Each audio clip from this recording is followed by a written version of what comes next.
This is part three of the short story. Say I'm reading this because it's snowing outside and bloody cold. But it's part three of the short story, A Walk to the Heather, where Angela, apparently the more reasonable of the two sisters, is trying to come to terms with her sister Claire's reaction to having been sexually assaulted by their grandmother's chauffeur. What I should add that Claire went to a therapist. What persuaded you to go to a therapist in the first place? Angela asked. I've always had a hang up about sex, but I kept telling myself it was because I hadn't met the right person. Then when David came along, I knew something was wrong. Wrong? What do you mean wrong? Have you been listening to a single word I've said? I told you I was sexually assaulted when I was 12 and have a hang up about sex, and you asked me that? That's not what I meant. Angela shook her head emphatically. It's a terrible thing to have happened, but as you said, the memory of it has lain buried in your subconscious, and that's why you should have left it. It's nature's way of protecting you, surely. If you ask me, we remember things when we're ready to accept them and ready to be healed. And here you are dragging it up when you're obviously not ready for it. Claire shook her head in fervent disagreement. It's not natural to feel the way I do. Who says it's not natural? And Angela was getting impatient. Lots of women feel as you do. I do for one, and I'm not unnatural. I blame it on Mum.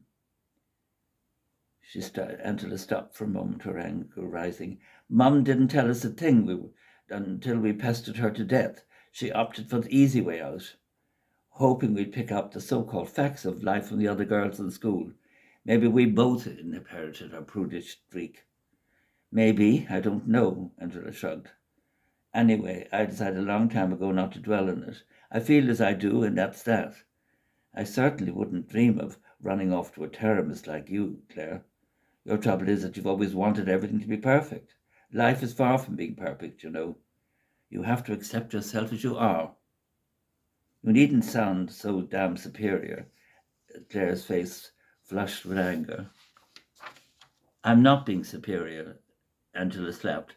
I just don't see why you're tormenting yourself with this damn therapist business. Look at you. You're a bag of nerves. For God's sake, forget that this bloody thing ever happened with the chauffeur. My therapist said I've forgotten it for too long. Anyway, it's my problem, not yours. And naturally, you shouldn't be burdened with problems, Angela sneered. What's it to you anyway? I have no patience with people who keep harping on in the past. Can you honestly tell me you're not using this as an excuse for not marrying David? What about you, Smarty Pants? Have you told Peter about your hang-up? Angela turned.